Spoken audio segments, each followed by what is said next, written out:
반갑습니다. 이제 랩런트들 만나봤는데요. 이런 경우는 처음입니다. 앞에서 이렇게 1시간 한 40분 정도 우리 성경적 세계관과 또 국가관을 했었는데, 또 랩런트들만 따로 모여서 이렇게 또 4차 산업혁명 시대와 랩런트라는 주제를 가지고 이렇게 할 수 있는 건 하나님 정말 저에게도 주신 또 응답인 것 같고, 또 우리 랩런트들도 지금 이 밤에 남은 자들, 보통 랩런트들이 아니구나 제가 좀 확신하면서, 진짜 4차 산업시대에 빛을 발할 정리한 응답의 주역으로 이 자리에 있는 우리 랩런트들이 꼭 응답의 주역으로 쓰임받기를 제가 간절히 기도하는 마음으로 오늘 함께 좀 나누고자 합니다. 서밋타임, 유목사님 그토록 서밋타임 가져라, 영적인 단을 쌓아라, 그렇게 말씀하시는데 솔직히 그래야지 하면서도 우리 잘 안 되죠. 그렇지만 이제 4차 산업혁명 시기에는 아주 객관적인 현상이 되고 있습니다. 언젠간 되겠지가 아니라 이미 진행되고 있습니다. 그것이 우리 피부에 강하게 와닿기 시작할 때는 이미 이제 늦어버리는 거죠. 그러면 전도자를 통해서 이미 말씀을 통해서 4차 산업시대의 후유증을 대비하라 라는 분명한 말씀을 주셨다면 우린 말씀 따라 말씀 순종하며 왜 영적 서밋타임을 가져야 되는지에 대한 그 시대적 당연 필요한 절대적 이유를 오늘 이 시간에 우리가 함께 기도 제목으로 확인하는 시간 되어야겠습니다. 자, 다니엘서 1장 우리 20절 말씀 나같이 함께 읽겠습니다. 시작. 왕이 그들에게 모든 일을 묻는 중에 그 지혜와 총명이 온 나라 박사와 술객보다 10배나 나은 줄 아니라. 아멘. 저는 솔직히 다니엘의 10배 뛰어난 지혜, 그냥 우리 기도도 하지만 솔직히 퍽 와닿는 그런 말씀은 아니었던 것 같아요. 굳이 다니엘과 같은 10배의 지혜가 있어야지 내가 먹고 사는데 이런 사실 지상이 없거든요. 우리가 먹고 살고 전도하고, 우리가 다락방 전도 훈련 떠나가고, WRC 가고, 우리 집중 훈련하고, 교회 예배 생활하고, 좀 적당히 어떤 직업도 어느 정도 갖고, 이런 우리의 일상을 살아감에 있어서 굳이 10배의 지혜를 강구하면서 여러분 필요하다고 느끼십니까? 아니거든요. 심지어는 우리 하늘 궁대가도 원되어지고, 천군 천사가 나를 보호하고, 흑암 결방이 실제로 되어지고, 이런 걸 우리가 일상 살아감에 있어서, 여러분 카페 가서 한 번씩 이렇게 맛있는 거 먹고, 맛집 찾아다니면서 또 인스타 찍어가지고 올리고, 이런 평범한 우리가 일상을 살아가는 데 있어서, 이런 우리의 영적인 신분과 권세와 특별한 영적 배경 이런 걸 강하게 내가 누려야겠다라고 안 느끼거든요. 그냥 살잖아요, 솔직히 말하면. 이미 무엇 받았으니까 그냥 살아도 무관해요. 근데 제가 4차 산업혁명 시대를 조금 보게 되면서 다니엘이라는 증인이 좀 와닿기 시작했어요. 왜 하나님이 온 나라와 박사와 이걸 합친 것보다 총명이 10배나 뛰어나다. 지금 4차 산업혁명 시대에 이 인공지능이라는 것이 대두가 되는 이 시대에, 그래서 일자리가 점점 사라질 수밖에 없다라는 이 시대에 하나님이 우리 랩런트들에게는 그 모든 걸 초월하여서 위에서 하나님이 부어주시는 영적인 힘과 위에서 부어주시는 지력이 필요하구나, 지혜가 필요하구나, 세상에선 통찰력을 그래서 추구하지만 하나님의 영에 감동된 자의 그 지혜와 통찰력이 정말 요구되는 시대고 필요한 시대인데, 그렇다면 다니엘에게 우리 너무 중요한 층입니다. 이 다니엘에게 역사하신 그 성령의, 그 하나님의 지혜의 영이 우리 랩런트들에게 특별히 역사하시기를 저는 간절히 소망합니다. 그러면서 그 비밀이 뭐였는지 보니까 그의 서밋타임에 나옵니다. 6장 10절에 전에 하던 대로 하루 3번씩 무릎을 꿇고 기도하며 그의 하나님께 뭐 하였더라? 감사하였더라 하였습니다. 우리 랩런트들이 정말 구원에 대한 감사, 이 전도운동의 대열 속에 시대적 주의 전도자를 만난 것, 이 교회를 만난 것 너무 감사하다. 이걸요 예배 때마다, 정시 기도 때마다 찬양해줘야 돼요. 하나님이 나에게 이런 신분을 주셨구나, 나에게 이런 권세를 주셨구나, 나에게 이런 특권을 주셨구나, 나에게 이런 배경을 주셨구나 라는 것에 대해서요 감사를 찾아내는 하루에 3번의 정시 기도. 이 속에 무슨 비밀이 있다? 이 바벨론의 모든 박사와 술객의 합친 집단지성보다, 그 합친 모든 집단적인 지혜보다도 초월하는 하늘의 지혜, 살리는 지혜를 하나님은 분명히 주시는 것을 우리가 증거를 통해 우리 보게 됩니다. 자, 4차 산업 시대에 여러분, 언제 이 이슈가 되었었죠? 처음? 이게 몇 년도였습니까? 기억나십니까? 2016년이죠. 바로 2016년에 스위스 다보스 포럼, 세계 경제 포럼인데요.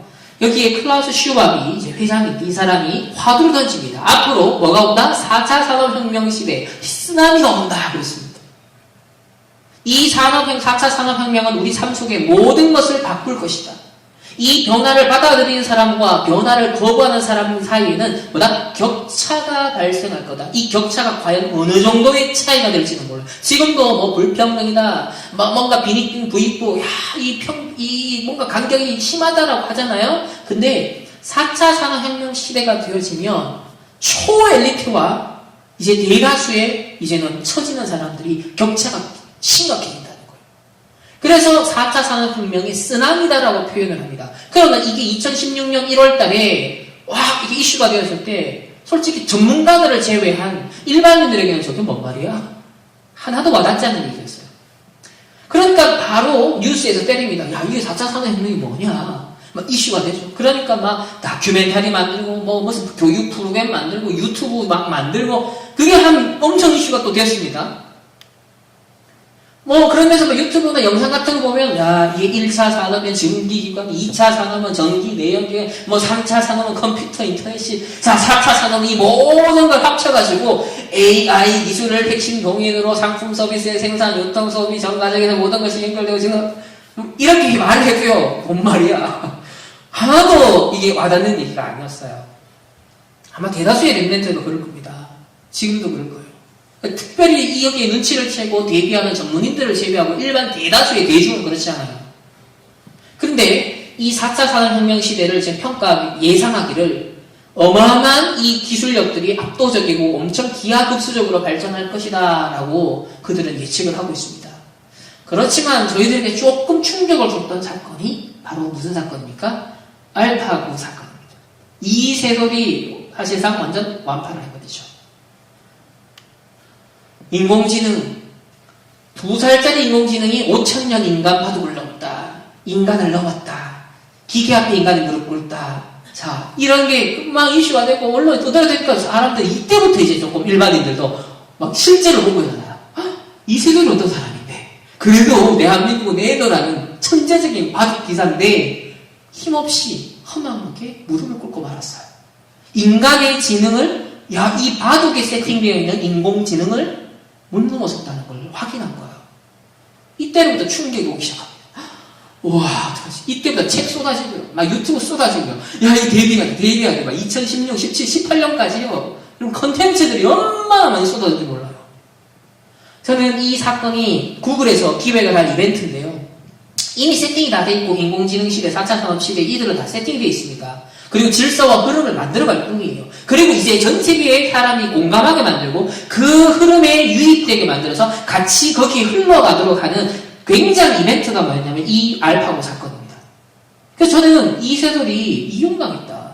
인공지능 인증용 마주타로 어떤 면에서는 악용당했다라고 저는 생각해요. 씁쓸하더라고요. 그래서 얼마 전에 은퇴를 했잖아요. 이세돌 씨가. 더 이상 겨룰 수가 없으니까요. 근데 참 더 씁쓸한 건요. AI가 그린 초상화, AI가 초상화를 해서 선물을 해줬어, 얼마 전에. 저는 이것이 웃고 있는 모습이지만 무슨 모습으로 보이냐면 한 분야의 최고의 서밋 전문인이 생을 마감하는 전문인으로서의 생을 보하는 저는 장례식처럼 뭔가 영정사진처럼 좀 느껴졌습니다. 이게 시사하는 바가 어떤 걸까요? 각 분야에, 각 층에. 이때부터 이제는 교육 분야에, 산업 분야에 전부 다 이 질서가 바뀝니다. 4차 산업 교육, 여기를 대비하는 모든 것들이 이제 여기에 컨텐츠, 커리큘럼이 세팅이 됐죠. 초등학생들이 이제 코딩 배워야 됩니다. 아이고, 안 그래도 힘들어 죽겠는데 코딩 배운다고 난립니다. 그래서 일자리 어떻게 해서 살아남아야 돼. 생존 전략, 기업들도 생존 전략, 제조업의 생존 전략. 자, 기준이 뭐예요? 어떻게 하면 내가 더 먹고 살 수 있을까? 어떻게 하면 4차 산업혁명의 쓰나미 속에서 내가 생존할 수 있을까? 이걸 이제 모색하는 시기가 된 거예요. 그러니까 교육도 그렇고 뭐 세미나도 그렇고 모든 컨텐츠를 보십시오. 4차 산업혁명과 창의융합, 4차 산업혁명을 이끄는 청소년 인문학, 4차 산업혁명 시대에 왜 내교육인가? 이제 다놀드, 명상으로 돈 벌어먹고 있는 이 다놀드도 뭐예요? 뇌교육의 정당성을 어디서 찾는다? 4차 산업혁명 시대를 대비해야 된다.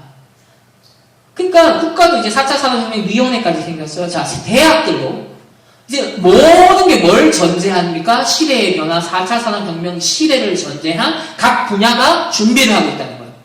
이게 이제 2016년부터 지금까지 흘러온 흐름입니다. 이 유튜브 검색해 보면 쏟아집니다. 뭐 거의 비슷한 내용들이 반복될 뿐이지만 참고할 필요는 있겠죠. 객관적인 어떤 흐름을 본다는 건.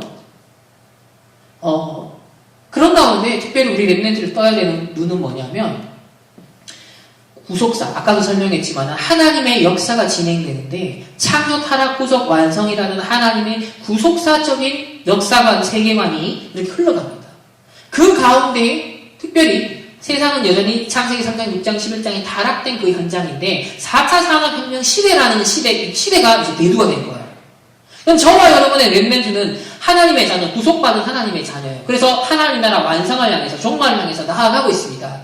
그래서 우리는 세계복음화를 우리는 이루어나가는 그 현장 속에 있죠. 그러나 현실적으로 우리가 지금 놓여있는, 발을 내딛고 있는, 앞으로 직면하게 될 그 시대는 어떤 시대다? 4차 산업혁명 시대인 거예요. 그렇기 때문에 하나님의 구원의 역사가 펼쳐지는지만 우리가 살아가는 이 생에 종말론적인 긴장관계가 발생한다고 그랬는데 4차 산업혁명 시대가 이제는 우리에게 종말론적인 긴장관계를 유발하는 그 시대라는 겁니다. 그래서 다시 속지 말고 우리 렘넌트들은 앞에서 봤던 내 직업, 내가 먹고 살아야 되는데 어떻게 경쟁력을 갖추지? 어떤 무슨 스펙을 갖추지? 자, 초점이 전부 다 뭐예요? 육신이에요. 전부 다 생존이에요. 전부 다 의식주죠. 이게 세상 나라의 세계관입니다. 누가 달리니까 뭣도 모르고 그냥 달려가는 이런 지금 수준인 거예요. 뭔가 온대, 쓰나미가 온대, 야, 달리는 거예요, 지금. 저는 이때 질문하고 싶습니다. 우리 렘넌트들은 4차 산업혁명 시대에 어떤 대비를 해야 될까요? 이런 세상 나라의 의식주의 수준을 우리는 세계관 넘어서야 됩니다. 사단의 나라가 어떻게 네피림화되어 있는가? 영적으로 가야 돼요. 이 4차 산업혁명 시대에 우리가 하나님의 나라를 이루기 위해서는 어떤 세계관, 어떤 준비해야 될까? 어떤 영적 상태와 실력과 그릇을 준비해야 될까? 이게 우리의 관심사이어야 되는 거예요. 그래서 지금도 말씀으로, 기도로, 전도로 역사하시는 그 하나님, 지금도 구원의 사역을 이루어나가시는 구속사의 주인공 되시는 그 하나님이 4차 산업이 예외인가요? 아까 앞에서 국가가, 정치가 예외가 아니라고 그랬죠. 마찬가지로 4차 산업혁명 시대, 전부 다 의식주 문제에만 매달리는 이 시대에 전도자와 렘넌트가 활짝 눈을 떠야 되는 게 영적 서밋이 되어서 이 시대가 어떻게 사단의 나라로 내피름화되는지, 동시에 이 흐름을 바꿀 하나님의 나라를 흐름을 바꿀 말씀, 기도, 전도, 이 성취의 주역으로 나는 가야겠구나. 이제 이 단을 쌓아야 되는 겁니다. 여러분, 다락방 전도운동의 정체성을 확인함에 있어서 류 목사님이 이제 2단 누명을 썼잖아요. 억울하게.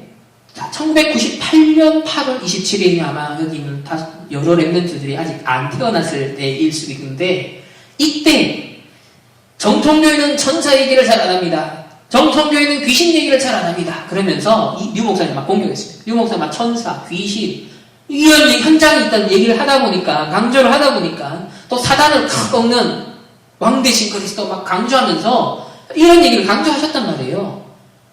그러니까 뭐라 그러냐면, 무당되고 귀신 들리고 실제 죽어가는 현장을 못 보니까 말씀으로 그걸 얘기해 있어서 살려야 되지 않겠냐, 치유해줘야 되지 않겠냐. 무당 사역을 이제 그 현장을 보시고 난 다음에 이거 영적으로 예수님 당시, 바울 당시에만 있는 얘기가 아니라 지금도 귀신이 역사하고 사단이 역사하고 있고 동일하게 우리에게 예수 이름의 권세를 주셔서 이걸 꺾을 수 있고 해결할 수 있는 이 답을 주셨는데 오늘날 교회가 잠자고 있었구나 라고 일깨우셨던 거거든요. 그러니까는 이런 누명을 쓰고 정치적으로 나가셨단 말이죠. 자, 그러면 이런 영적인 세계, 귀신, 흑암의 역사, 사단의 역사에 대해서 한 시대 하나님이 전도자를 통해서 다시 얘기하고 강조하게 하셨던 이유가 뭐냐는 겁니다.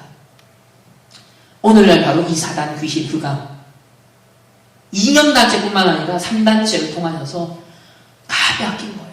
사단이 다 빼앗겨 이 도구를 빼앗아간 거예요. 그래서 네피림 지렛대로서 인재를 장악했다.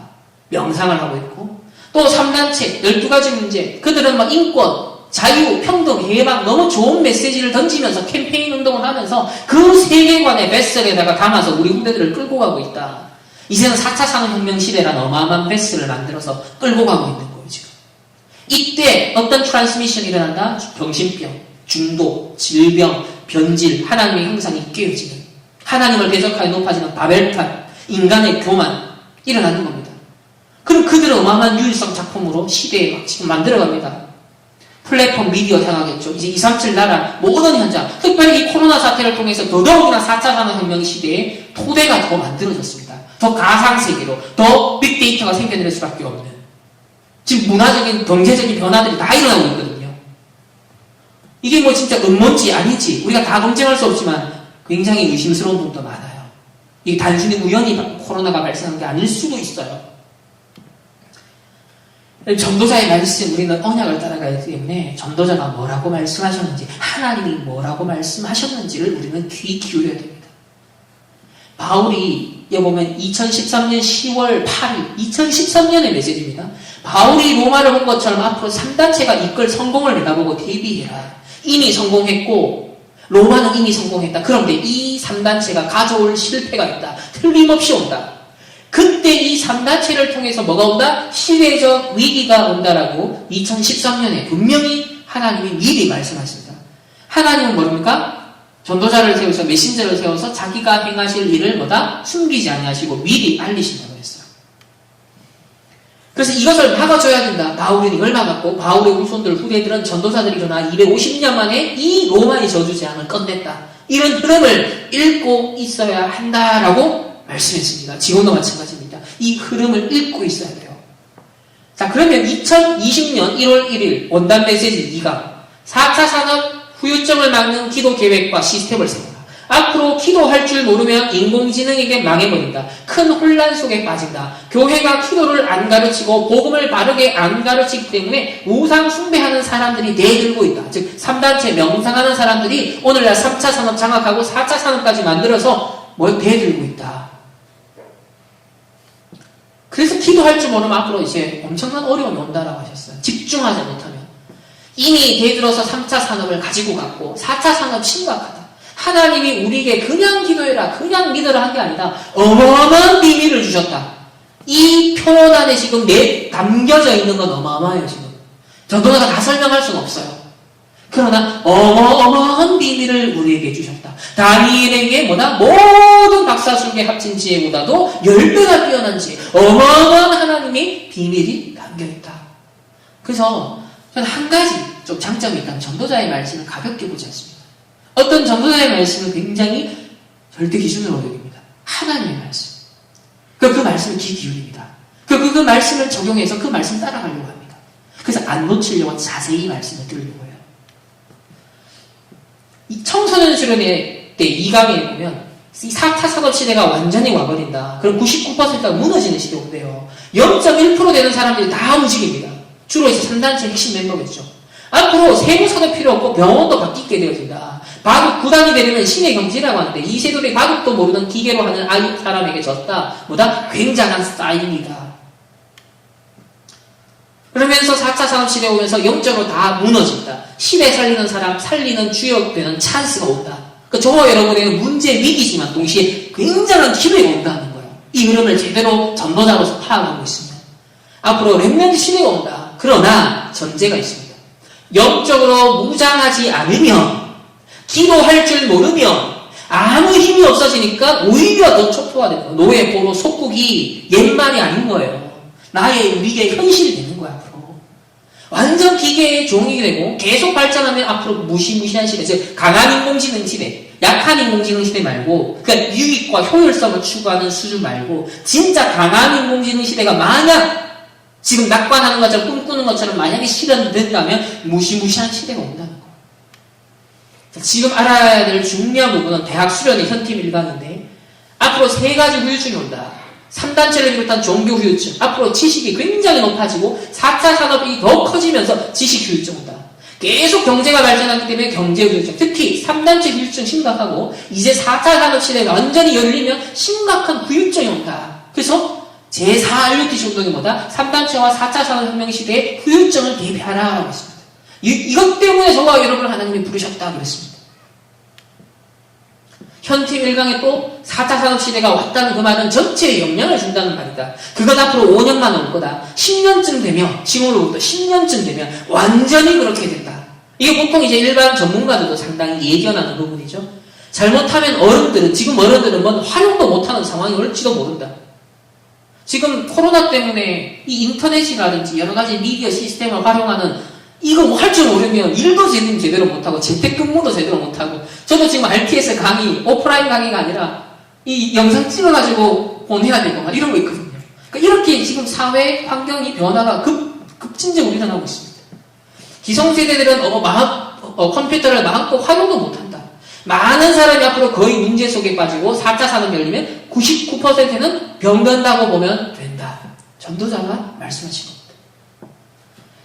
자, 이런 하나님의 말씀에 근거하여 우리가 4차 산업 시대에 오늘 짧은 1시간 안에 이걸 다 우리가 다루겠습니까? 그러나 핵심적인 어떤 우리 전도자가 떠야 하는 눈이 뭔지를 좀 나누겠고요. 사실 지금 RTS 제가 이번 학기에 새로운 학기에 과목을 열었는데요. 이게 교양 과목으로 4차 산업 시대와 전도자라는 과목을 열었어요. 그러니까 한 학기 11강의, 12강의 진행이 될 건데 그렇게 세부적으로 쪼개가지고 하나하나 재해석해 나가면서 충분히 내용을 이 시간 전달할 수 없지만 이거는 어려운 풋하지만은 아주 랩런트들이 기억해야 될 핵심적인 것만 오늘 조금 다루겠습니다. 자, 우리 구원의 길 메시지를 다시 떠올려 보십시다. 우리가 진단할 때 모두 일관성 있게 전도자의 능력을 갖고 적용하자 그랬죠. 4차 산업혁명 시대를 바라봄에 있어서도 창조, 타락, 구속, 완성이라는 틀을 갖고 보자 된 거예요. 자, 원래 인간 하나님의 형상대로 지음받았고 모든 만물을 누가 다스리도록 하나님을 대신하여 대리 통치자로 세움을 받은 하나님의 형상대로 지음받은 그 인간에게 문화 명령을 주셨어요. 정복하고 다스려라. 근데 오늘날 3단체가 지금 이 주도권을 쥐고 있죠.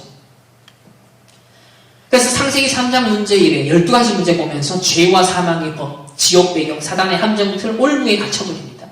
혼돈과 공허와 흑암과 상처에서 벗어나고자 몸부림을 칩니다. 그래서 자신만의 구원의 길을 열심히 찾죠. 그래서 어떤 사람은 종교에서, 어떤 사람은 선행에서, 어떤 사람은 정치, 종교에서, 문화에서 그러니까 중독이 되고 빠져들고 이념 투쟁가가 되어지고 무엇인가 스스로 임시적인 구원의 길, 쾌락 찾아내는 것. 왜? 인간은 영적 존재니까. 영혼의 결핍을 채워야 되니까.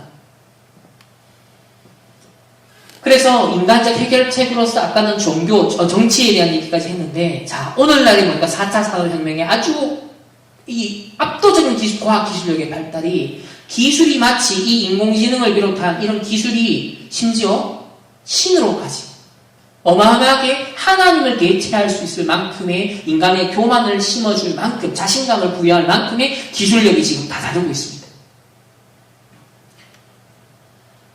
이미 오래된 흐름이 우리 랩런트들이 벌써 10년 이상 스마트폰의 세대가 되었습니다. 그래서 진지한 거 싫어하죠? 세계관이 SNS를 통해 형성되고요. 가치관도 SNS를 통해 형성됩니다. 빠르게 공유가 되고요. 그러니까 성경적 세계관, 전도자의 세계관이 딱 중심에 안 서 있으면 이건 이랬다가 저건 저랬다가 생각이, 마음이 완전 그냥 분열되어 있는 거예요. 상태가. 일관성이 없는 거예요. 일관성. 그러니까 집중될 수가 없는 거죠. 우리가 왜 집중이 안 되느냐? 내 상태가 일관성이 없는데 지금. 이거는 이래 돼 있고 저건 저래 돼 있고 다 흩어져 있어 지금. 그리스도라는 통일성을 가지고 그리스도라는 중심, 관통하는 그 바늘을 가지고서 실을 엮어야 되는데 그 작업을 한 적이 없는 거예요. 세계관적으로. 그래서 게임에 엄청나게 중독되는 것은 마치 마약 중독과 같다. 폭력성을 띠고 분열이 일어난다. 심지어 이런 범죄까지. 게임기 빼앗았다고 총 쏘고, 게임 중독된 아빠 PC방 가는데 아들을 앉아가 어린 아기를 그냥 방치해서 죽여버리고, 이런 범죄까지도 이런, 그만큼 뇌가 망가진 거죠. 영적 상태도 무너진 거죠, 삶도. 왜냐하면 그 사람에게는 이 게임이 자기에게 재미를 주는 구원의 길이기 때문에 그래요. 그걸 벗어날 수가 없는 거예요. 또 방탄소년단에 오늘날 빠져들고 있는 우리 BTS에 빠져들고 있는 우리 아미, 이런 그룹들도 일종의 뭐냐면 자신에게 재미와 행복과 즐거움과 해방의 통로가 되어주는 거거든요. 뭔가 자신에게 삶의 의미를 주는 것 같거든요. 그게 일종의 뭐예요? 구원의 길인 거예요. 임시적이지만. 방탄이 던진 핵심적인 메시지는 우리 유엔에서 던진 메시지에 잘 나오는데, 타인의 시선으로 나를 보게 되고 누군가 만들어 놓은 틀에 나를 끼워 맞추는 게 급급했다. 이제 기존의 내 틀에 맞춘다고 시선을 의식한다고 나를 가둬워서 살았다는 거예요. 솔직한 내가 되지 못했다는 거예요. 이제는 자신의 목소리를 당당하게 내라. 그래서 엘사가 let it go 했던 겁니다. 자신을 끌어안고 천천히 사랑해라. 자기 자신을 사랑하는 게 모든 사랑의 열쇠다라고 너무나도 힐링, 해방, 사랑의 메시지를 던졌죠. 그러니까 제자가 일어납니다. BTS는 제가 매일 아침에 일어나고 제가 삶을 지속하는 이유입니다. BTS 전도자의 삶을 사는 제자가 나온 거예요. 이제 치유와 서비스 사역을 합니다. 저는 불안장애와 공황장애가 있었는데요. BTS 어머니 저를 치유했어요. 치유받으니까 진짜 증인되는 거예요. 막 서비스 사역하는 거예요. 제가 솔직히 오늘의 저로서 살아갈 수 있는 거다 삶의 이유입니다. 제 찬양 가사까지 나옵니다. 증인의 고백인 거죠. 그래서 이 BTS를 키운 방시혁 씨는 내 원동력은 분노다 했습니다. 내 원동력은 분노. 그러면서 뭐 분노해라, 세상에 맞서라. 자, 이런 세계관을 가지고 있습니다. 이 방시혁 씨는 포스트 모더니즘 세계관이 탑재되어 있습니다. 모든 틀을 깨라라는 거죠. 그래서 이 BTS가 세계적인 현상이 되다 보니까 왜 이렇게 인기가 있고 이슈가 되냐. 여기에 대해서 연구하는 막 교수들, 학자들도 생겨나서 지금 학회까지 만들어졌습니다. BTS 연구하는 학회. 막 논문까지 됐어요. 그 중에 한 책을 제가 봤는데, 여기 보면, 인간다움의 시련을 억압하는 것으로부터 해방을 외쳤다. 더 큰 자유와 더 나은 세상을 외치며 자신을 사랑하고 힘을 모아 정의롭지 않은 세상을 바꾸자라는 메시지를 던졌다. 그러니까 인류 보편의적으로 굉장히 어필이 되는 그런 메시지를 던진 거죠. 이제는 이 BTS 해방의 메시지, 자유의 메시지, 세계관을 담은 드라마가 올해 제작이 된다고 합니다. 그래서 내년에 아마 튼다고 하네요. 이 정도로 이제 세계관을 담은, BTS 세계관을 담은 다양한 컨텐츠들이 지금 일어나고 있습니다. 이것 또한 뭡니까? 여기에 특정, 이런 거에 꽂히는 친구들의 상태는 뭐냐면, 이게 자신들에게 해방이 힘이 되어주는, 위로가 되어주는 하나의 구원의 길로 작용하는 건 임시적이지만, 그들에게서는 그게 영원할 것 같지만, 언젠가는 사라지겠죠. 그래서 더 나은 세상이 되고 더 나은 인간이 된다라는 이런 노력들과 흐름은요, 사실 옛날부터 오래된 흐름이었습니다. 프리메이슨이 공식적으로 내세우는 그들의 비전이 뭐냐면요, 프리메이슨은 더 나은 사람을 만드는 유일하고도 가치 있는 과정을 통해 더 나은 세상을 만드는 것이다 라고 그들의 미션을 공식적으로 밝힙니다. 자, 더 나은 사람이 더 나은 세상을 만든다. 너무 상식적으로 또 맞는 말이죠. 그런데 이 더 나은 사람을 만드는 유일하고도 가치 있는 과정이 뭘까요? 바로 신비주의 인문의식이에요. 다른 접신 운동이 있는 거예요. 다른 영적인 활동 프로그램이 있는 거예요. 네피림 운동을 하는 거죠. 그래서 그 과정을 통해서 신비적인 의식을 통하여서 더 나은 사람이 되고, 우리로 말하면 하나님의 영에 감동된 사람이 되는 거예요. 그래서 더 나은 세상을 만든다라는 비전을 명시하고 있습니다. 자, 그러면 세상의 역사와 문화와 모든 흐름을 우리가 분석하는 가장 단순한 틀을 제가 하나 제시할게요. 자, 더 나은 사람을 만들자라는 운동이 흐르고 있습니다. 또 하나는, 그래서 더 나은 세상을 만들자라는 것. 이 두 가지로 사실 요약이 돼요. 모든 것들이. 아우, 창세기 1장 27절 하나님의 형상을 놓쳐버린 그 결과물이거든요. 또 창세기 1장 28절 문화명령을 사실은 하나님 형상 가진 자들이 해야 되는 걸 놓쳐버려서 세상이 어려워졌어요. 아람이 타락하면서 만물도 같이 타락했잖아요. 같이 어려움, 신음소리 낸다 그랬거든요. 그래서 만물이 고통을 당하고 있는 그 세상을 조금이라도 더 정의롭게, 조금이라도 더 뭔가 더 나은 세상을 만들어보자라는 노력들이 엘리트들에게서 사실 일어났던 거거든요. 그래서 창세기 1장 27절, 28절 회복이 모든 거 회복이고, 그거 회복 못하니까 세상에서는 이 운동이 일어났던 겁니다. 그럼 첫 번째, 더 나은 사람 되기 운동은 어떻게 일어났을까요? 아까 뭐 프리메이슨도 얘기했지만 고대에 많은 종교들이 있어요. 또 신비적인 활동을 했던 그룹들이 있습니다. 한 예가 플라톤이라는 학자가 바로 여기 출신의 렘넌트인데요. 엘레우시우스라는 종교가 있습니다. 이 핵심은 뭐다? 기존의 한계의 틀을 깨고 잠재력을 발산시켜 9일간 집중적인 신비의식을 행하자 이겁니다. 9일간 뭐다? 집중훈련 하는 거예요. 집중훈련. 그래서 4개체가 뭐냐, 프로그램이 뭐냐면 금식, 노래, 춤, 북치기, 독특한 의상을 입고 극적인 드라마를 연출하고 육체적인 탈진 속에 들어가며 환각제를 활용하고 자아각성 운동을 하고 그래서 그 BTS가 얼마 전에 그때 냈던 지난번 냈던 앨범 중에 그 디오니소스라는 그 컨셉도 그거예요. 결국은 이 흐름이거든요. 그 신화적인 흐름 속에 그 종교적인 신비주의 정도의 흐름이 같은 겁니다. 이 흐름. 그래서 더 나은 인간 만들자. 더 나은 인간으로 각성시키자. 프리메이슨의 인문의식도 마찬가지입니다. 옛날부터 지금까지도 뭔가 더 나은 인간을 만드는 그 프로그램을 개발하는 거예요. 그래서 거기에 종교적인 거, 도덕적인 거, 철학적인 걸 뒤섞어 놓은 거거든요. 그러니까 이미 성공하고 명예도 있고 나름대로 이 엘리트들이 삶의 의미를 추구하고 싶은데 막 몇 가지 단계를 만들어 놓고 저기 소속되면 뭔가 역사적 인물의 그 레벨에 내가 속할 것 같고 뭔가 생의 의미를 철학적으로 종교적으로 추구할 수 있을 것만 같은 이런 사실 유혹도 큰 거예요. 오늘날은 어떻습니까?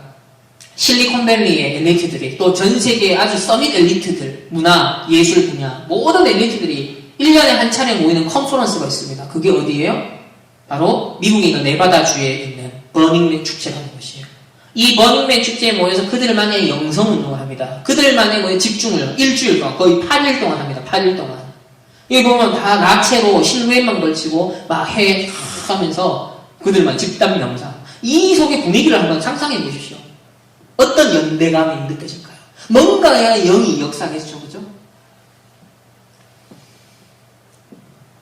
레디고 아주 이거 2000 몇 년도인지 기억은 안 나는데 엄청 히트를 쳤습니다. 저도 이 처음에 노래 듣고 눈물을 좀 흘렸는데 영어로 듣고 내가 깜짝 놀랐죠. 나중에 해석을 해보니까 옳은 것도 틀린 것도 규칙도 나는 없어 난 자유야 하면서 포스터 모더니즘의 모든 틀을 깬 인간의 자유와 해방을 외쳤던 그 핵심적인 메시지였거든요. 엘사를 통해 그 스토리텔링 했던 거거든요. 그러니까 완벽한 소녀라는 기존의 틀은 이제 사라졌어 라는 거예요. Let it go. 그 2편 Into the Unknown. 여기 Into the Unknown은 무슨 의미가 있을까요? 누가 우리를 부르고 있어. Into the Unknown. 여러분 모르는 사람이 애 보고 야 일로 와봐 그럼 따라가면 돼요 안 돼요? 그죠? 그 유괴범이잖아요. 그죠? 낚이면 안 되거든요. 누가 우리를 부르고 있어. 정령 귀신이 이제 부르잖아요. 따라갑니다. 어디로? Into the Unknown. 알지 못하는 세계로. 미지의 세계, 신비주의의 세계.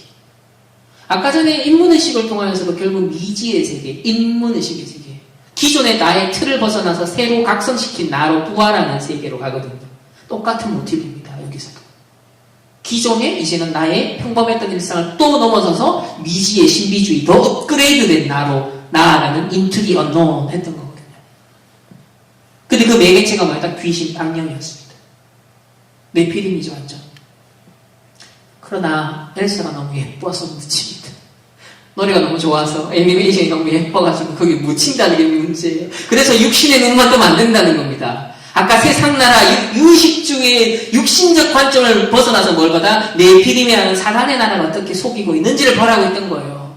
동시에 뭐다 하나님의 나라를 우리가 하려면 우리는 앞으로 어떤 빛을 발해야 되고 어떤 영적 기능 문화 서밋을 준비해야 될까? 30년. 지금은 당장 못 바꿔요, 이 흐름을. 우리 30년 준비하셔야 됩니다. 그래서 바람, 불, 물, 땅, 이 마무의 숲의 정령들을 다 깨웁니다. 막 노래 부르면서. 그러면 미지의 세계로 들어가죠. Into the Unknown 합니다. 그러면서 하이라이트 부분에서 결국은 엘사가 자연의 정령과 인간을 이어주는 다리의 역할을 하는데 이게 고대 세계로부터 왕들이 했던 역할이 뭐냐면 제사장 역할, 무당 역할을 했거든요. 하늘과 땅을 이어주는 중간자 매개체 역할을 했다. 그게 제사장 역할이거든요. 그게 무당의 역할이었단 말이에요. 결국 엘사가 뭐예요? 무녀였던 거예요, 여기서는. Into the Unknown. 귀신의 초청에 따라서 영접을 했더니 뭐예요? 이 초사이언이 되어버린 겁니다. 그래서 이 겨울왕국 2 스토리는 두 가지로 압축됩니다. 하나는 물, 불, 바람, 땅의 정령을 만나 이제 자기가 다시 5번째 완성시키는 정령으로 자기 완성을 이루는 엘사의 신격적인 변화, 이제 신적인 존재로 거듭나고요. 다른 하나는 이 신격화된 엘사가 마치 그리스도처럼 자기 희생과 부활을 통해 그 땅에 임한 어떤 저주 재앙을 없애고 생명과 화해의 평화를 가져온다는 이제 구원론적인 어떤 모티브를 지금 보여주고 있죠. 자, 여기서 엘사 가문과 아렌델 왕국의 비극이 정령 신앙에 대한 강제적이고 포괄적인 금지로 인한 것이었죠. 그 할아버지가 그 뭡니까? 그 왕국에 있는 지도자를 뒤에서 죽였잖아요. 왜? 여기는 마법을 쓰는 것이야. 이거 틀린 거야. 이거 위험한 거야. 하면서 금지를 시켜버린 거야. 근데 이런 표현에는 어떤 역사적인 것들과 이게 연결될 수 있는 맥락이 있냐면, 오랜 세월 동안 사실 서구는 기독교 사회였죠. 이 로마 복음화 이후로. 사실 로마 복음화가 되어지는 그 과정 이후에 보면은, 사실 제도화되어지고, 이제 복음의 어떤 본질적인 걸 놓치면서, 미신적인 종교를 이제 쫓아내고 하는 그 과정에서 탄압도 있었고, 죽이는 것도 있었어요. 그러니까, 기독교 문화가 되면서, 기독교 국가가 되면서, 이 유럽 전체가 그런 세계가 되면서, 신비적인 그 고대 그리스 로마 시대로부터 쭉 내려오는, 그 바벨론에서부터 쭉 내려오는 신비적인 인문의식 종교가 다 지하세계로 숨어들게 된 겁니다. 탄압을 받으면서. 그래서 오컬트, 미신, 우상숭배 이런 것들이 전부 다 숨어들었던 거예요. 사실 유럽의 많은 기독교 국가들이 이 북유럽 같은 경우도 기독교화되기 전에 북유럽 신화, 미신, 정령숭배 엄청 많이 숨겼잖아요. 근데 오늘날 이 유럽이 기독교가 세속화되니까 복음이 사라져버리니까 다시 미신으로 회귀합니다. 북유럽 신화가 뜨는 거예요. 그래서 엘사 스토리도 북유럽 신화에서 모티브를 따와서 분위기를 연출하는 거거든요. 영국 교회가 그때 쇠퇴하면서 젊은이들이 막 정령숭배하고 막 무당에게 막 행위하고 막 땅에 대지의 영들을 깨우고 막 그런 영상 보신 적 있으세요? 유럽에는 지금 젊은이들이 그런 미신적인 세계관이 막 들어가고 있거든요. 그러니까 이 복음의 생명력이 없어지니까 옛날로 다시 돌아가는 거예요, 이 유럽이. 저는 요번에 코로나가 유럽이 겹치면서 전에는 서구 사회 사람들이 젠틀하고 여유있고 우리나라보다 국민성이 좋아라는 우리 편견과 그런 게 있었거든요. 이번에 딱 보니까 아니었어요. 오랫동안 무신론을 주장하고 유물론을 주장하고 하나님이 없는 사상, 교회가 무너지니까 결국 영적인 힘이 없어지니까 정신적인 힘도 약화가 되었구나. 여유가 없구나. 결국 실존주의 세상 살아남아야 돼. 내가 주인이야 라는 것 속에 휴지 놓고 싸울 수밖에 없게 되는 거예요. 여유가 없어져 버렸어, 사람들이. 이 기독교가 한번 휩쓸고 그게 문화가 되고 어느 정도 뿌리가 내린다는 거 이렇게 중요한데 이제 그게 사라지고 나니까 이 서구 사회는 옛날에 그 바이킹족처럼 옛날에 그 미개했던 그런 했던 상태로 돌아가고 있구나. 저 그걸 보거든요, 지금. 그거 되게 연구할 만한 주제예요. 어쨌든 이 정통 기독교에 의해서 많이 억압받고 적대시되었던 많은 것들이 억압받았던 걸 사실 까는 겁니다. 그걸 뒤집는 흐름이에요, 이게. 오늘날 많은 문화 서밋과 헐리우드에 있는 많은 스토리 작가들이 이런 역사적인 의식과 맥락은 다 깔려져 있습니다. 자, 프리메이슨이 교수들이 모이는 전문 컨퍼런스 모임이 있는데 거기에서 이 사람이 논문을 발표했어요. 신에 대한 새로운 관점과 종교 간의 조화를 이루기 위한 탐구. 거기서 뭐라고 했냐면 인간 내면에서 이제는 신성의 원천을 찾아볼 수 있기 때문에 더 이상 외부에서 신을 창조할 필요가 없다는 거예요. 외부에서. 그러니까 외부에서 개입하는 신은 하나님은 필요 없고 나의 내면의 신을 찾으면 된다. 모든 교육자들의 사명은 종교 간의 조화를 방해하는 것과의 투쟁하는 것이다. 왜? 유럽의 종교 분쟁, 종교 전쟁이 17, 18, 19세기 계속 반복됐단 말이에요. 종교 때문에 싸우고 분쟁하고 이런 비극이 많았죠. 그래서 프리메이슨은 어떤 의식이 있냐면 모든 종교들의 본질적인 통일성을 그들은 인식하고 있기 때문에 종교적 증오와 의심을 야기시킨 깊은 상처를 치료하는 데 자신들이 공헌할 수 있고 전쟁과 살생을 야기하는 오해의 간격을 총체적으로 제거할 수 있는 잠재적 다리 역할.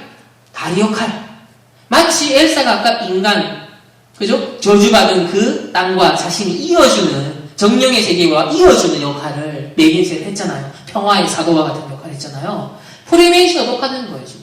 역사적으로 볼 때 어마어마하게 종교라는 이름으로 신의 이름으로 많은 분쟁이 있었는데 우리는 이제보다 가교 역할을 할 거다. 평화의 사도 역할을 하고 있다. 지금 교황청의 교황이 무슨 역할을 하고 있죠? 모든 종교를 원넷을 시키자. 종교 통합운동으로 열심히 다니고 있거든요, 지금. 지금 사단은 보면 기가 막히게 같은 흐름으로 가고 있습니다. 3단체도 동일한 흐름으로 가고 있죠. 그래서 이제는 명상으로 이 흐름이 또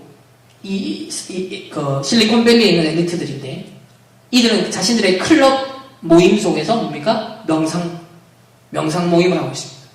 이제는 기계적인 장치를 활용해서 몇십 년 동안 수행을 안 해도 이 뇌파를 가지고서 자극을 해가지고 엑스터시를 경험할 수 있게 만드는 거예요. 이렇게 다른 세계로 가는데 기계적인 장치를 쓰는 겁니다. 앞으로 VR이 발전하고 그래서 많은 인공지능 과학기술력 4차 산업기술이 발전되면 어떻게 되냐면 개인형 맞춤 종교가 나옵니다. 개인형 맞춤형 어떤 엑스터시를 경험하는 프로그램이 나와요. 개인형 맞춤형 마약 제조술까지 나온다니까요. 3D 프린팅 기술을 가지고서 이제 개인형 맞춤형 마약을 제조해서 엑스터시를 경험하는. 지금 불을 훔친 사람들이라는 책이 그런 내용들이 다 나와요. 그러니까 이게 4차 산업혁명을 이끌고 있는 그 기술력의 아이디어를 얻고 있는 사람들이 어떤 영적 활동을 하고 있는지를 보셔야 됩니다. 어떻게 내피림화되고 있는지를 보셔야 돼요. 그냥 스펙 준비하지 이 수준으로 이렇게 봤다가는 큰 코 다칩니다. 정확한 영적 실상을 보고 복음이 필요해지면 더 심했구나. 우리 이미 답을 갖고 있구나. 그래서 이 운동이 이 구글에서 차드 몽탄이 구글에서 마인드풀니스 명상을 도입해가지고 프로그램을 만들었습니다. 너의 내면을 검색하라. 그게 이제 확장이 되면서 위즈덤 2.0이라는 컨퍼런스가 생겼어요. 이제 대한민국까지 건너왔습니다. 고대의 지혜와 현대의 IT의 만남. 디지털 시대를 마인드풀하게 살아가는 방법. 자, 고대의 지혜가 뭐예요? 아까 앞에서 봤던 엘리오시우스, 신비주의 인문의식, 고대 철학들, 각종 신비적인 오컬트적인 거, 그거 다 받아들이겠다는 거예요. 뭔가 신선한 아이디어를 얻을 수 있다면, 옛 틀을 깨고 뭔가 새 틀을 갖출 수 있다고 한다면, 내피림 화되어 가는 겁니다. 아주 세련되고 뭔가 있어 보이게 수준되게. 자, 그러면 이렇게 이제 더 나은 사람 되기 운동, 우리 동양 철학으로 말하면은, 또, 더 나은 인간이 되기 위해서 도덕에 대해서도 얘기하고, 수행에 대해서도 얘기를 하겠지만, 어쨌든 서구 사회를 중심으로 일어난 더 나은 사람 운동에 대해서 봤고요. 자, 그러면 더 나은 세상이라는 것을 어떻게 추구하는지 한번 봅시다. 이게 어떻게 이제 4차 산업시대로 나타나는지.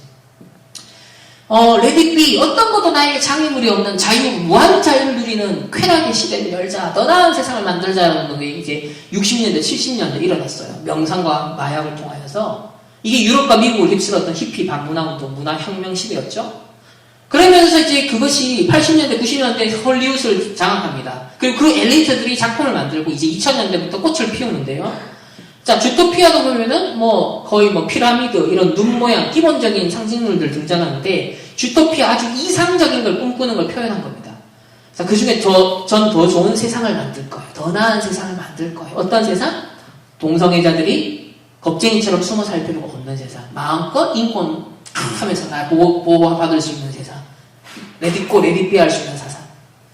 그러면서 이 마초 전형적인 어떤 권위주의적이고 이런 이 동성애자를 포용하고 서로의 차이를 게이 같은 스타일의 사람을 포용하는 그런 장면을 연출하면서 모든 걸 해버려요. 약육강식의 전형적인 어떤 틀을 깨고 그리고 이게 수컷입니다. 뿔 달린 가재는 이게 암컷이 아니에요. 수컷이에요, 수컷. 근데 이게 트랜스젠더인지 모르겠지만 이게 이제 우리 초등생들이 보는 콘텐츠예요. 모든 걸 해볼래요. 모든 걸 할 수 있는 허용되는 세상을 꿈꾸는 거죠. 이건 이제 이상주의. 자, 그럼 현실 버전으로 넘어와서 3단체 어떤 서비스로 볼 수 있는 이 지금 코로나19에도 아주 앞장서고 있는 빌 게이츠 보세요. 모든 인터뷰 내용 때마다 앞에 등장하는 게 뭐냐면 Making the world a better place. 더 나은 세상을 만들자. 아까 프리메이슨 역시는 뭐예요? 더 나은 인간이 되어서 더 나은 세상을 추구하자라는 운동이에요. 이게 지금 공통적으로 엘리트들이 갖고 있는 의식입니다. 더 나은 세상을 만들자. 마크 주커버그도 보세요. Make the world better. 더 나은 세상 만들자. 구글도 보세요. 더 나은 세상을 더 빠르게. 공통된 어떤 추구하는 이상향이라는 게 있습니다. 비전이 있는 거예요, 그들은. 더 나은 세상. 그 연장선상에서 끊임없이 발전되어 오면서 이제는 뭡니까? 과학기술력, 이 컴퓨터, IT 기술이 이제 최절정에 달하면서 모든 게 연결되는 시대가 된 거예요. 바벨탑도 보면 많은 문명이 발전하다가 우리가 하면서 연결되면서 바벨탑이 엄청나게 발전하거든요. 과학기술력 그 당시에 건축술이 발전하면서 오늘날도 마찬가지입니다. 모든 게 이제 연결될 수 있는 시대가 오고 있습니다. 또 올해부터는 본격적인 스마트 도시라든지 실제 4차 산업 시대를 구현하고 샘플로 보여줄 수 있는 그런 어떤 사람들에게 어떤 비전을 제시할 수 있는 샘플들이 등장하는데 도요타가 자동차만 만들지 않겠다 이제 도요타 스마트 도시를 만들겠다 해서 일본의 후지산 밑에 이 스마트 도시를 만들겠다. 2,000명이 거주할 수 있는 샘플 도시. 그래서 자동차, 주행 자동차, 로봇, 인공지능 이런 걸 실제로 맛보여주는 거죠. 우분 도시. 근데 보면은 이 피라미드와 눈 모양으로 디자인이 되고 있죠. 그리고 이제 4차 산업의 아주 괴짜, 이런 굉장히 이끌어가고 있는 괴짜들이 보면 다 우주를 가려고 합니다. 화성을 가겠대요. 다 뭔가 우주 개척을 하겠대요. 왜 그런지는 이해가 안 되는데, 어쨌든 인간의 뭐랄까요? 끊임없는 창세기 3장, 6장, 11장의 그 탑들이, 야, 이런 정복력으로 나타나는 게 아닌가라고 생각을 하는데, 심지어는 앨런 머스크는요, 올해 말까지 24차례의 위성 발사를 하겠다. 그래서 1588개 위성을 배치하고 2021년부터 전 세계 인터넷 서비스를 한다. 목표는 42,000개의 저궤도 위성을 쏘아 올려서 전 지구를 덮겠다는 거예요. 42,000개. 이게 뭘 의미할까요? 모든 게 통제가 가능한, 모든 게 다 데이터를 검색할 수 있고, 다 자신 추출해낼 수 있는.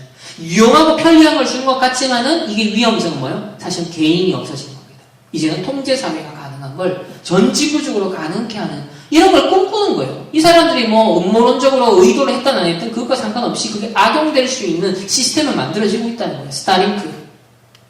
앨런 머스크만 또 꿈꾸는 게 아닙니다. 구글에서는 이 아프리카 같은 모든 오지에도요, 이 인터넷을 쓸 수 있도록 실제로 룬 프로젝트. 그래서 상공 30km 정도 높이에 이 엄청나게 이게 대형 와이파이 풍선을 띄운다는 거예요. 그 전 지구가 연결될 수 있도록. 그리고 아마존, 한국에는 이 아마존이 크다. 우리 네이버 주로 많이 쓰는데, 아니면 카카오톡 이런 걸 많이 쓰는데, 미국과 전 세계에서 가장 많이 구매하는 데 쓰는 플랫폼이 뭐냐면 아마존입니다. 이 베이조스는요, 15분 만에, 얼마 전이죠? 15분 만에 15조 6천억을 벌었어요. 15조 6천억. 15분 만에.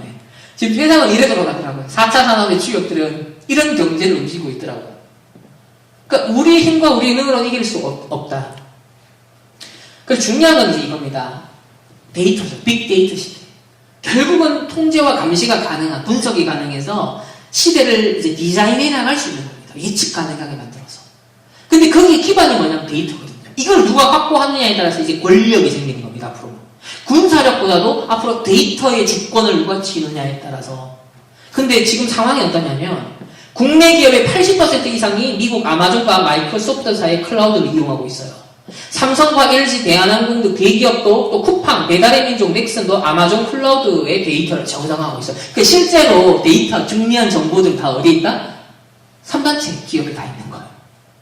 이제 작년인가 그 뉴스를 보니까 미국 이제 국방부에서, 정부에서도 국가 기밀을 보관하는데 이제는 전부 다 데이터화가 되니까 이걸 어디만 보관을 해야 되잖아요. 그래서 민간 기업을 유치를 했는데,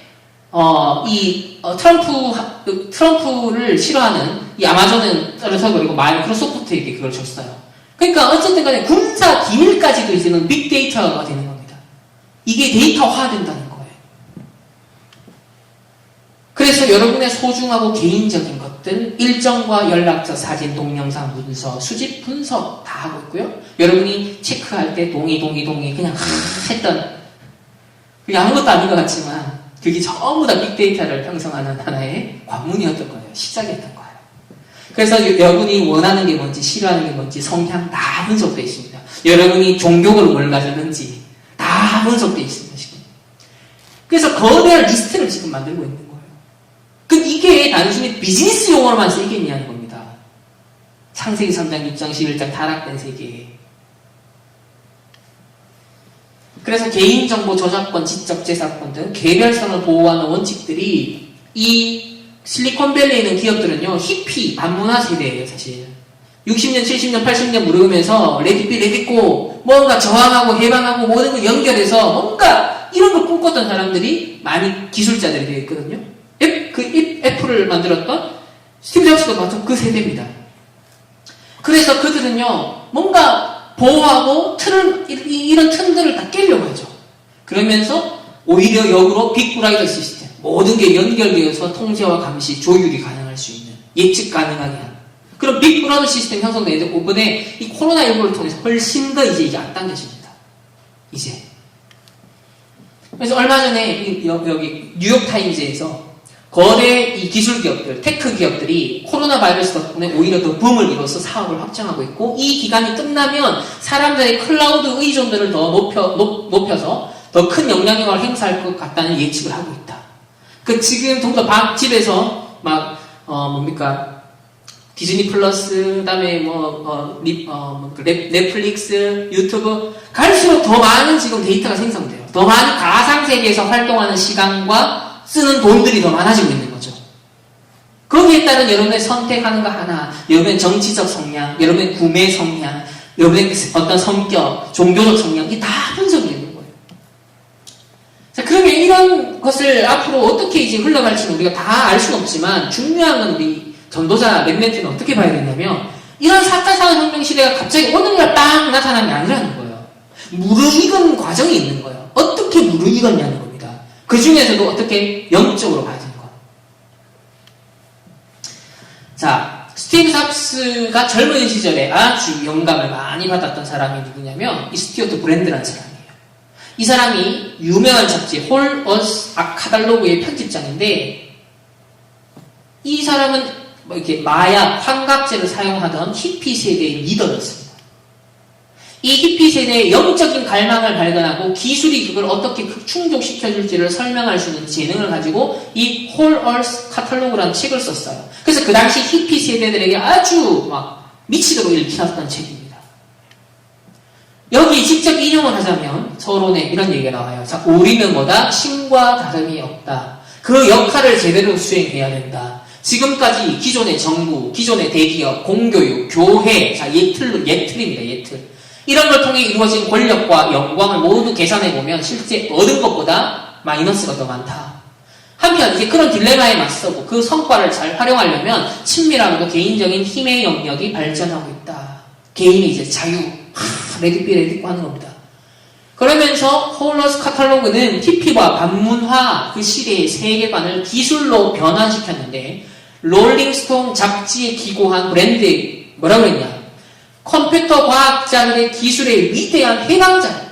컴퓨터 과학 기술자들은 위대한 해방자다라고 묘사해요. 단순히 기계 만들고 컴퓨터 만드는 사람이 아니라 전 세계의 네트워크를 이루어서 뭔가 혁명적인 시대를 이끌어갈 수 있는 그 위대한 해방의 어떤 선두주자다라고 평가를 했어요.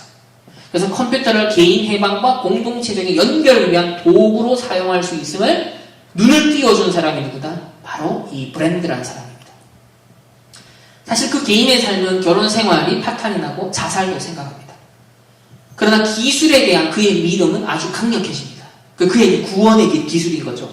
모든 것이 서로 연결되어 전 지구적인 협력과 공유를 실현할 수 있는 완전한 홀네스, 우리말 원네스죠. 일체를 갈망한 겁니다. 어찌 보면 영적인 외로움 속에 이 사람도 뭔가 갈망하고 있었던 거예요. 무엇인가 구원의 길을 찾고 있었던 겁니다.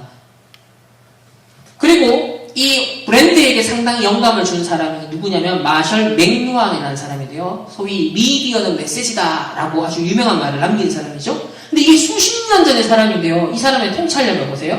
자, 활자 시대엔 시각의 비중이 절대적으로 컸으나 전자매체의 등장으로 통감각적인 세계관이 돌아오고 있다.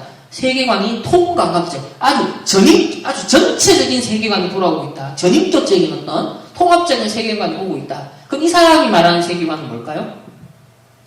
오늘날 컴퓨터 기술은 보편적 이해와 통합이라는 오순절의 상황을 만들어낼 수 있다. 여러분 이게 뭘까요? 여러분 오순절은 언어가 달랐던 각 배경이 날 때 15나라의 사람들이 모여서 성령으로 말미암아 소통이 되고 원네스에서 성교를 했잖아요.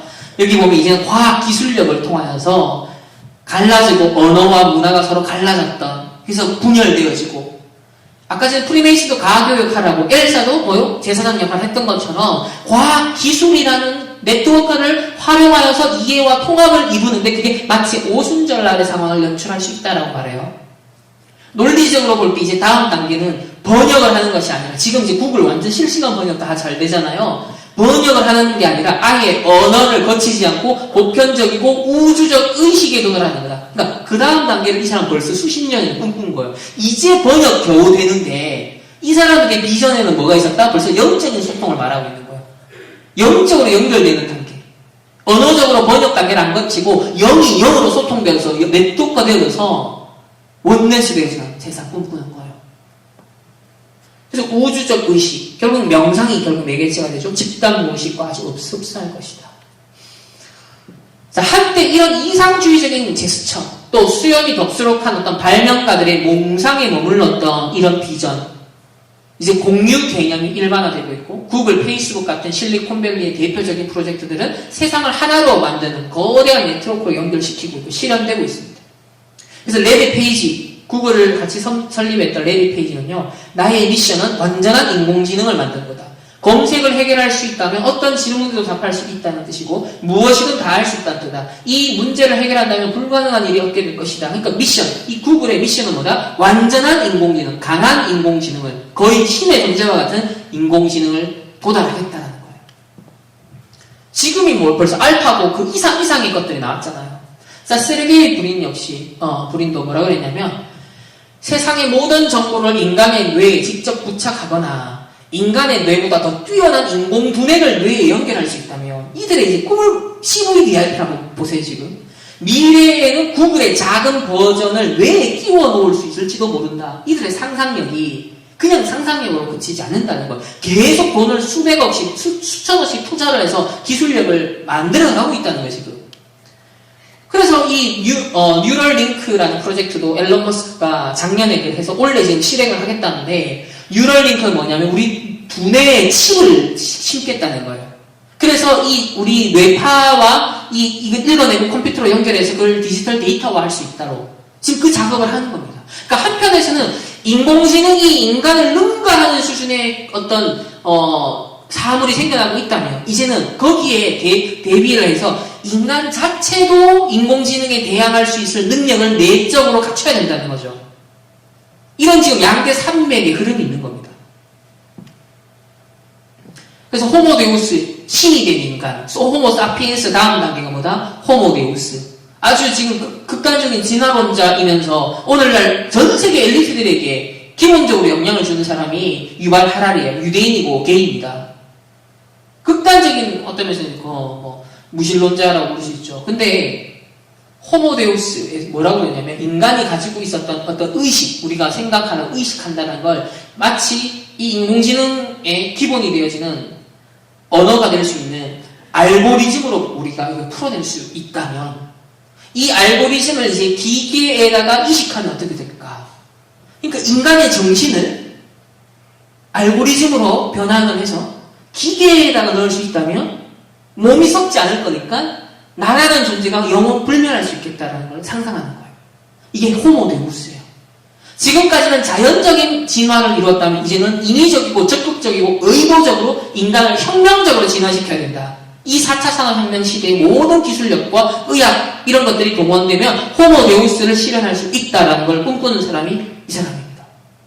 그러니까 이게 그냥 상상력이 아니라 실제로 강한 CVDIP로 이 사람들이 지금 달려가고 있는 중이에요.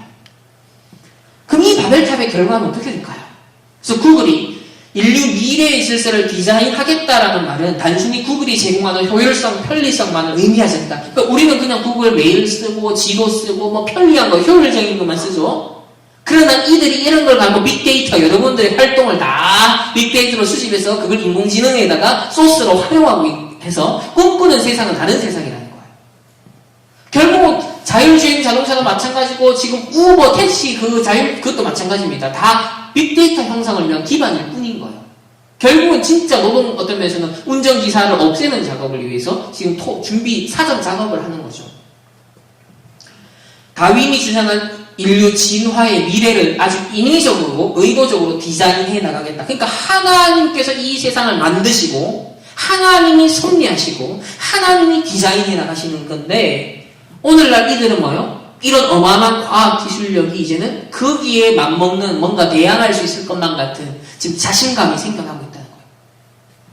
그래서 타고난 존재로서의 인간을 초월하여 하나님의 형상으로서 만들어진 피조된 존재가 아니라 이제는 인간 자신이 자신을 업그레이드 시켜가지고 자신을 창조해서 살아가겠다. 이제 그래서 성 개념, 젠더라는 개념 가지고서 남성, 여성 구별까지 깨버리고 이런 식의 시대인 거예요. 그래서 더 우월한 종, 호모데우스로서 인간을 스스로 창조해 나가겠다. 그래서 초기 구글의 담당자였던 에릭 슈미트 같은 경우는 그냥 일반적인 효율성을 제고하고 유익한 툴을 만드는 데 집중합니다. 그래서 책들을 막 전 세계 책들 다 스캔하고, 이것도 사실 불법이었다고 합니다. 업로드하고 지메일, 구글 덕스, 그 다음에 구글 지도 같은 제품을 개발했는데, 이제 문제는 2011년부터예요. 레리 페이지가 2011년에 CEO로 복귀하면서 특이점을 지향하는 것을 구글의 목표로 재설정합니다. 이때 레이 커즈와이프라는 사람이 구글을 엔지니어링에 총괄하는 이사가 됩니다. 이 사람이 중요합니다. 이 사람 아주 연구를 많이 해야 돼요. 특이점 연단한 책을 썼고요. 자, 특이점이 뭐냐? 그러니까 이 사람이 누군지 먼저 보면 제2의 에디슨이다라고 알려질 만큼 많은 발명을 했습니다. 그러면서 많은 우리가 쓰는 지금 유용한 많은 보면 글자를 음성을 읽어주는 리딩 머신을 76년도에 개발한 사람이에요. 그리고 여러분 커즈와일 여기 신디사이저 어디 거 썼는지 모르겠지만 커즈와일 아시죠? 이거 취미로 만든 겁니다, 이 사람이. 근데 이게 전 세계 최고 음향이지, 그죠? 커즈와일. 물론 우리나라에 그 어떤 음악 그 회사에다 팔았는데, 그러니까 이런 지금 천재적인 사람이 이 인공지능에 대해서 엄청난 50년 동안 연구한 사람이 이 사람이. 인공지능 미래를 가장 잘 예언할 수 있는 사람이 누구냐? 빌 게이츠가 말하기를 커즈와일이다. 그러면서 커즈와일이 뭐라고 그랬냐? 내가 이 프로젝트를 지난 50년 동안 집중해왔던 인공지능 개발의 앞으로 최정점.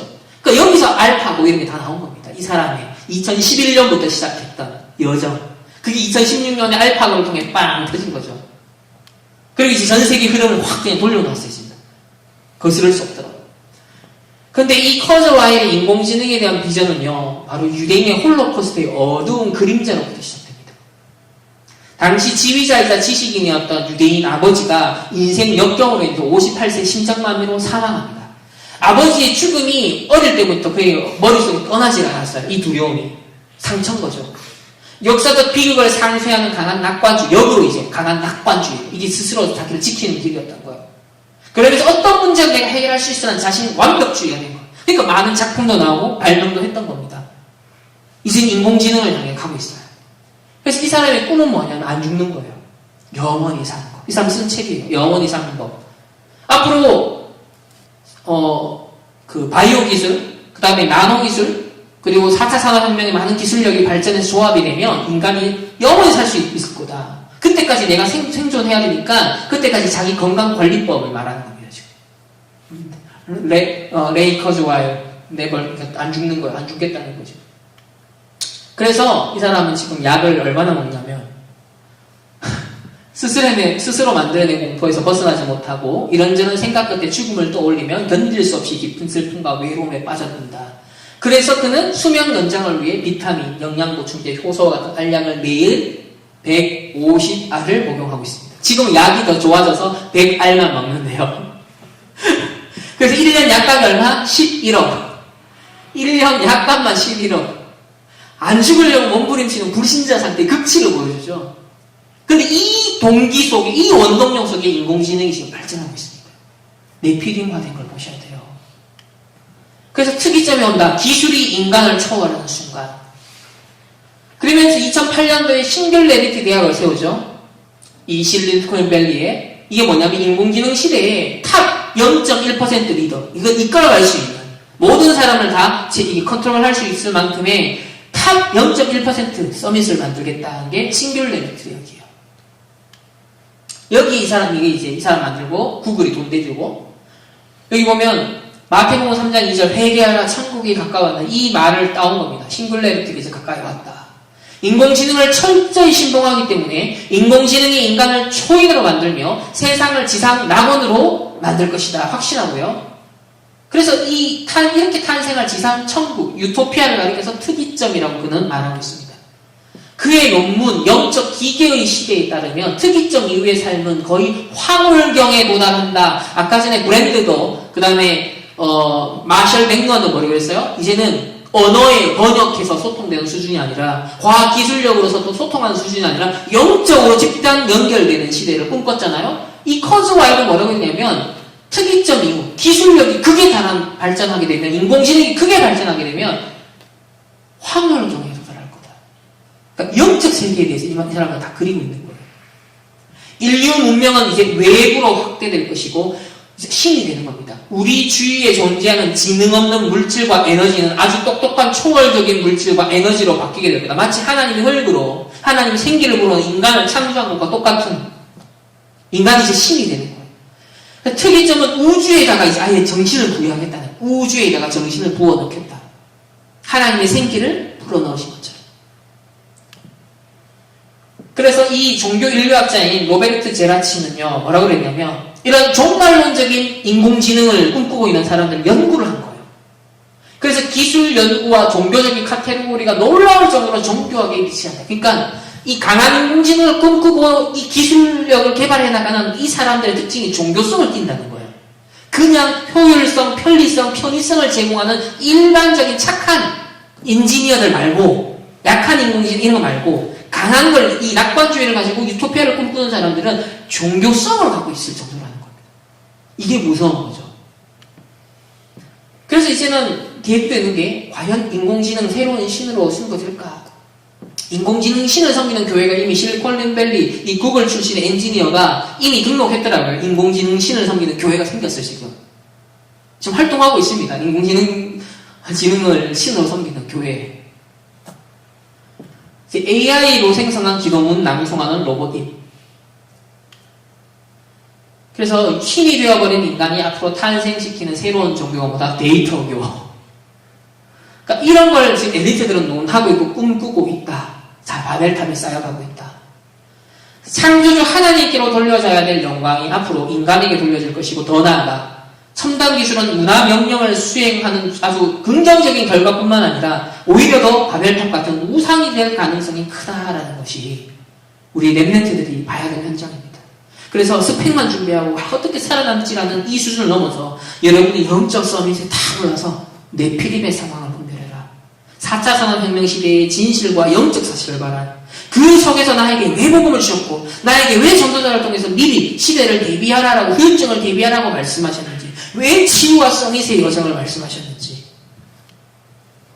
그래서 하박국 1장 11절에 이미 말씀에 답합니다. 그들은 자기들의 힘을 자기들의 신으로 삼는 자들이라. 이에 바람같이 급히 몰아 지나치게 행하여 뭐한다? 범죄하리라. 여러분 창세기 3장 타락된 상황에 있는 사람들이 만든 인공지능과 많은 과학기술력이 마치 과거의 다이너마이트를 긍정적인 목적으로 만들었던 그 노벨 나중에 어떻게 해서 그게 핵폭탄, 원자폭탄, 사람을 죽이는 무기가 되었잖아요. 이게 인간에게 있는 양면성입니다. 죄성을 가진 인간에게 늘 대두될 수 있는 문제점이에요. 그래서 세상이 모르는 보지 못하는 부분이 12가지 문제, 사단의 역사를 못 보고 있다. 그러나 우리의 장점은 뭐다? 우리의 탁월성은 뭐다? 이 근본 문제를 보고 있다. 영적 문제를 보고 있다. 레리 커즈와일이 우리가 딱 볼 때 전도 대상을 보이지 않습니까? 저 사람이 하나님 떠나서 저 상처 속에 이 뭔가 매달리고 있고 집착하고 있구나. 근데 그들이 지금 문화 명령을 왜곡해서 수행하고 있는 것이고 그래서 만물이 신음하고 있죠. 그런 가운데 끊임없는 인간들에게는 이런 재앙들, 불가항력적인 재앙들이 지금 이제 코로나까지 겹칩니다. 이제 영적 문제가 올 수밖에 없죠. 영적 문제 시대를 만났다. 여러분 때는 더 만날 것이다. 4차 산업이 본격화되는 날 정신병자 꽉 나올 거다. 사실은 걱정 안 해도 된다. 여러분의 때가 온다. 교수님들이 돌아가지고 여러분에게 치료받으러 오는 날이 올 것이다. 전도자는 이렇게 예측했습니다. 그래서 다시 원론으로 돌아오면 하나님 원래의 창조, 하나님의 형상대로 지원받은 원래의 인간, 만물을 정복하고 다스릴 수 있는 청지기의 삶을 사는 대리 통치자로서의 문화명령. 누굴 통해서 회복하길 원하실까요? 3단체 사람이 아니라 불신자가 아니라 이념단체가 아니라 저와 여러분을 통해서 하나님 이걸 회복하길 원하십니다.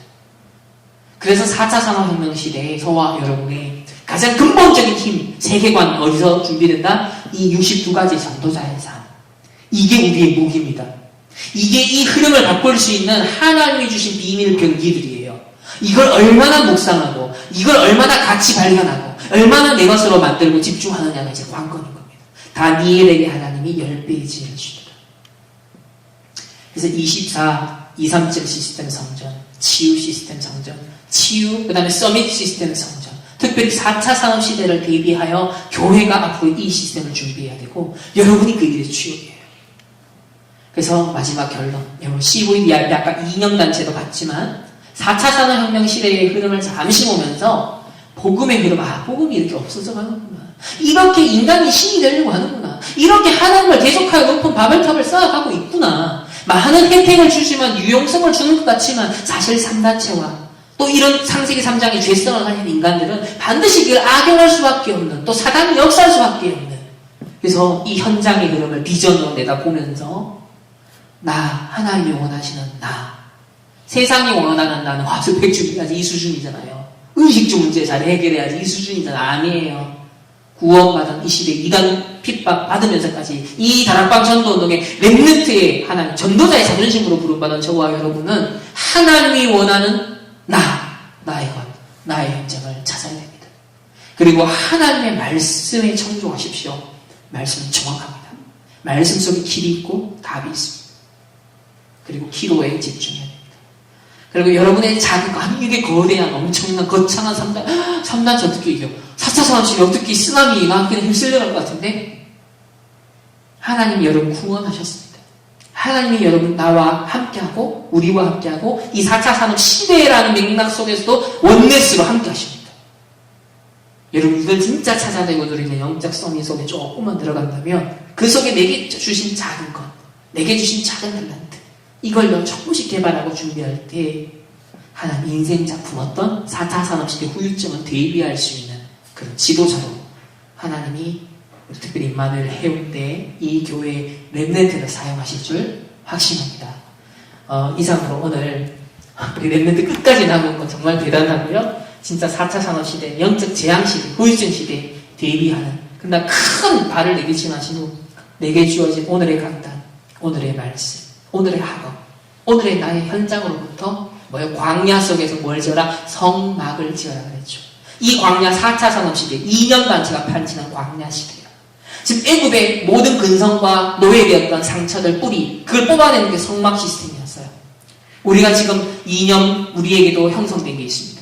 세상 불신자의 것들이 들어와 있어요. 흑암 문화가 들어와 있어요. 또 4차 산업시대의 어떤 공포와 두려움도 들어옵니다. 나는 과연 이렇게 살아남을 수 있을까? 인본주의가 또 들어와요. 이런 걸 다 빼낼 수 있는 시간. 그게 뭐야? 성막 시스템. 그의 중심이 뭡니까? 언약궤 138. 오직 그리스도, 오직 하나님 나라, 오직 성령 충만. 이것으로 충분하구나. 이것이 모든 것이구나. 이것으로 다니엘에게 주신 그 영적 힘과 지혜를 하나님이 나에게 주옵소서. 이런 과감하게 하나님 앞에 기도할 수 있는 그런 신분과 권세가 여러분의 있음을 확신하시고 영적 서밋으로 단을 쌓는 이 코로나19 사태의 이 시간표가 최고의 준비 기간이 되시기를 예수님의 이름으로 축복합니다. 한번 기도하겠습니다. 하나님 귀한 렘넌트들 오늘 늦은 밤까지 이렇게 집중할 수 있는 시간 주시니 감사합니다. 특별히 4차 산업시대에 대해서 세상의 소리를 참 많이 들어봤습니다. 육신적 기준이고 전부 다 어떻게 살아남을까 생존을 모색하는 수준이었으나 하나님 전도자를 통하여서 4차 산업혁명 시대에 99%의 사람이 하나님 정신병 오고 무너질 수밖에 없는 이 시대의 후유증을 우리 전도자들 렘넌트들로 하여금 대비하라 하셨습니다. 이 말씀에 청종하고 순종하며 이 말씀이 우리의 세계관이 되어서 하나님 지금부터 작은 것이지만 영적 서밋, 기능 서밋, 문화 서밋으로 준비하는 언약의 여정이 시작되게 하여 주옵시고 다니엘에게 하나님이 부어주셨던 그 성령의 충만과 지혜의 충만을 우리 렘넌트들이 믿음으로 구하며 이 코로나19 사태 시간이 정말 최고의 영적인 서밋의 단을 쌓는 최고의 시간으로 하나님께서 축복하여 주옵소서.